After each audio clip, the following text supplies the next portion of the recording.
معاملات کڑے ہو جائیں، جتنے مرضی معاملات سخت ہو جائیں، جتنی مرضی معاملات پھنس جائیں، رائٹر یہ کہتا ہے کہ جب بھی بات کرنی ہے تو نرمی کے لہجے میں، دوستانہ انداز میں بات کرنی ہے۔ جتنا لہجہ اور انداز آپ کا دوستانہ ہوگا، نرمی والا ہوگا، اتنا زیادہ آپ لوگوں کے دلوں میں گھر کرتے جائیں گے۔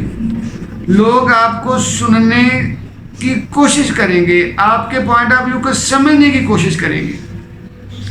اس لیے اپنے آپ کو نرم بنائیں اور ہم اپنا رویہ دوستانہ رکھیں۔ تو ساتھیو، 5واں اصول اب یہ ہے کہ رائٹر یہ کہتا ہے کہ دوسرے شخص کے منہ سے گفتگو کے آغاز میں ہی ہاں نکلوا لیں۔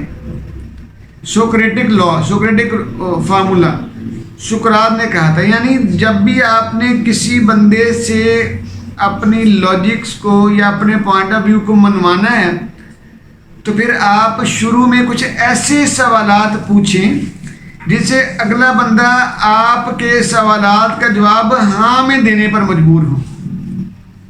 ٹھیک؟ تو کہتے ہیں کہ یہ اتنا کارگر اصول ہے، اتنا اعلیٰ یہ پوائنٹ ہے، اتنا اعلیٰ فارمولہ ہے کہ جس سے عموماً مسائل آپ کے حق میں حل ہوتے ہیں۔ تو ڈیل کارنیگی صاحب کہتے ہیں کہ جب کبھی دوسروں کو اپنا ہم خیال بنانے کا موقع آئے، معاملات پھنس جائیں، تو پلیز کوشش کریں کہ سوکریٹک رول پہ، سوکریٹک فارمولے پہ کام کریں، یعنی دوسروں کو اپنا ہم خیال بنانے کے لیے ان سے ہاں ہاں والے سوالات پوچھیں۔ جی ساتھیوں، پانچواں اصول یہ ہے کہ دوسرے شخص کو زیادہ سے زیادہ بات کرنے کا موقع دیں۔ یہ سب سے اہم پوائنٹ میں سمجھتا ہوں۔ جب بھی کوئی مسئلہ ہو جاتا ہے نا، کوئی پریشانی ہو جاتی ہے، کوئی آرگیومنٹ ون کرنا ہوتا ہے کوئی بھی، تو ہم کوشش کرتے ہیں کہ ہم بولتے چلے جاتے ہیں، اپنی ہی بات کرتے چلے جاتے ہیں، اگلے بندے کا پوائنٹ آف ویو نہیں سنتے۔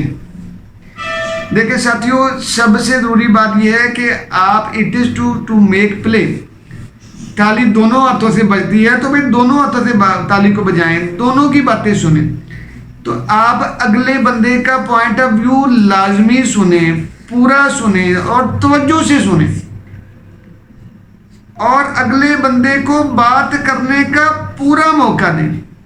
جب آپ اگلے بندے کو بات کرنے کا موقع دیں گے تو آپ اس کو اہمیت دے رہے ہوتے ہیں۔ جب آپ اس کو اہمیت دیں گے تو آپ اس کا احساس برتری جگا رہے ہوتے ہیں۔ احساس برتری جگائیں گے تو وہ بندہ آپ کا ہم خیال ہونا شروع ہو جائے گا، کیونکہ وہ جواباً آپ کو اچھا سمجھ رہا ہوگا۔ ٹھیک؟ تو چھٹا اصول کیا ہے کہ دوسروں کو بھی بات کرنے کا موقع دیں اور دوسروں کی بات کو پورے غور سے سنیں، پوری توجہ سے سنیں۔ 7واں اصول، ڈیل کارنیگی صاحب کہتے ہیں کہ 7واں اصول یہ ہے کہ آپ دوسرے لوگوں کو ایسے مت سکھائیں جیسے کہ آپ ان کو ایجوکیٹ کر رہے ہیں، آپ ان کو حکم دے رہے ہیں، آپ ان کو ڈائریکٹ کر رہے ہیں، آپ ان کو ڈائریکشن دے رہے ہیں۔ آپ ان کو سکھائیں ضرور، لیکن ایسے سکھائیں جیسے کہ آپ ان کو کچھ بھی نہیں سکھا رہے۔ آپ ان سے زیادہ عقل مند بنیں ضرور، لیکن ان کو یہ مت بتائیں کہ آپ ان سے زیادہ عقل مند ہیں۔ یہی طریقہ ہے کہ جس کے ذریعے آپ ان کو اپنا ہم خیال بنا سکیں گے، کیونکہ وہ دل ہی دل میں آپ کو قابل سمجھنا شروع ہو جائیں گے کہ یار یہ بڑا قابل بندہ ہے، اس کے پاس بڑا نالج ہے۔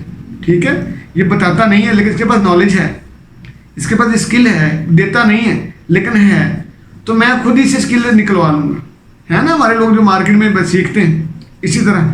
ٹھیک ہے، تو 8ویں بات، رائٹر یہ کہتا ہے کہ بڑی ایمانداری کے ساتھ چیزوں کو دوسرے شخص کے نقطہ نظر سے دیکھنے کی کوشش کریں، یعنی دوسروں کا بھی پوائنٹ آف ویو صحیح ہو سکتا ہے، صرف آپ کا ہی نقطہ نظر ٹھیک نہیں ہے۔ ٹھیک ہے، سمجھ لگی نا؟ یعنی یہ کہ دوسروں کا پوائنٹ آف ویو بھی سمجھیں۔ اگر کوئی نقصان آپ کو ہو رہا ہے کسی وجہ پہ، کسی جگہ پہ، اور آپ کو نقصان ہو رہا ہے، آپ آرگیومنٹ میں ہو، آپ وہ آرگیومنٹ جیتنا چاہ رہے ہو، وہ چیز ون کرنا چاہ رہے ہو، تو ذرا رک جائیں اور اگلے بندے کا بھی سٹانس دیکھیں نا، جو آپ کے ساتھ اس آرگیومنٹ میں پھنسا ہوا ہے، بھائی وہ بھی تو بیچارہ انسان ہے، اس کا بھی تو نقصان ہے، اس کی بھی تو عزت، اس کا بھی چیز، اس کا بھی پیسہ داؤ پہ لگ گیا ہوا ہے، الجھن بڑی ہوئی ہے. تو اس کا پوائنٹ آف ویو بھی سمجھیں.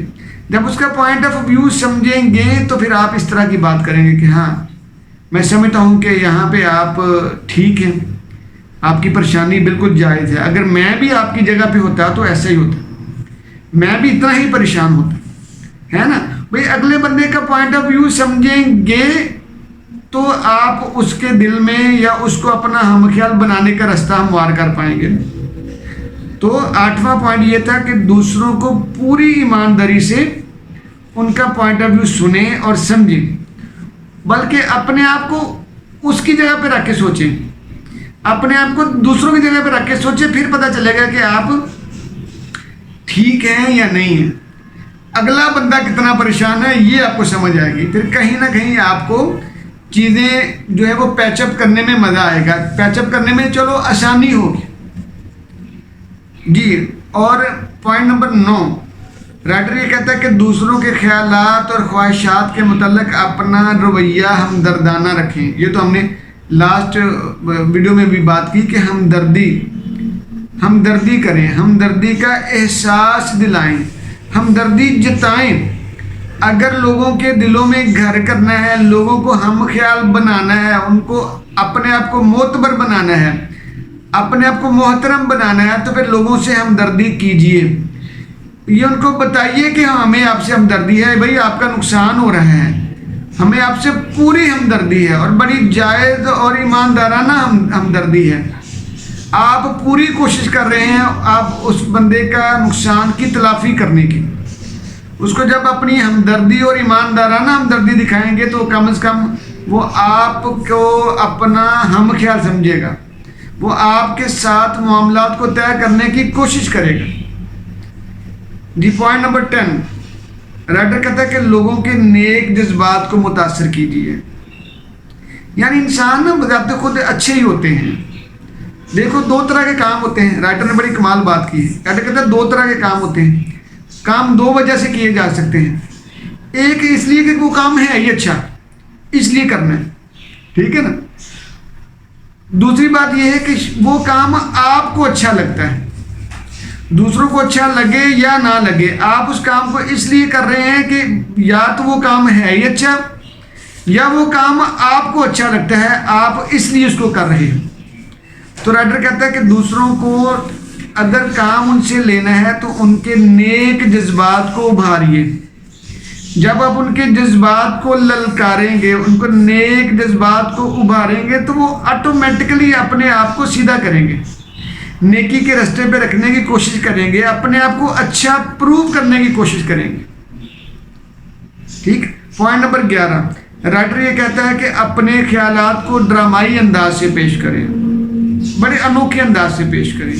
یعنی اپنے خیالات کو ایسے پیش کریں کہ جیسے یہ ابھی خیال وارد ہوا ہے آپ کے اوپر، اور اس میں آپ کا بڑا فائدہ ہے، اگلے بندے کا بڑا فائدہ ہے. تو کہتا ہے اس سے اگلے بندے کی دلچسپی بڑھے گی. جب آپ اگلے بندے کا فائدہ، اس کو زیادہ فائدہ اس کا بتائیں گے تو آٹومیٹکلی وہ اس میں دلچسپی لے گا.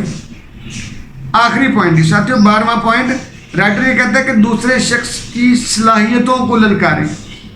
یہ بڑا اہم بات ہے. تو اس کی عام سی مثال ہم بات کر لیتے ہیں کہ جب بھی دوسرے بندے کو اپنا ہم خیال بنانا ہے تو اس کی صلاحیتوں کو للکارنا ہے. یعنی اس کو یہ بتانا ہے پازیٹیو وکیبلری کے ساتھ کہ آپ بہت اچھے بندے ہو. اچھا اگر آپ یہ کام کر سکتے ہو تو بہت اعلیٰ، اگر نہیں کر سکتے تو کوئی بات نہیں، میں پھر آپ سے کوئی بہتر بندہ ڈھونڈ لیتا ہوں.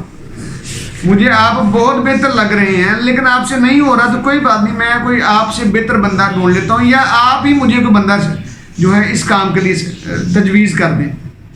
اس طرح کیا ہوتا ہے، اس طرح بندہ اپنے آپ کو اپ ٹو مارک رکھتا ہے، اپنے آپ کو بہتر بنانے کی کوشش کرتا ہے. ٹھیک.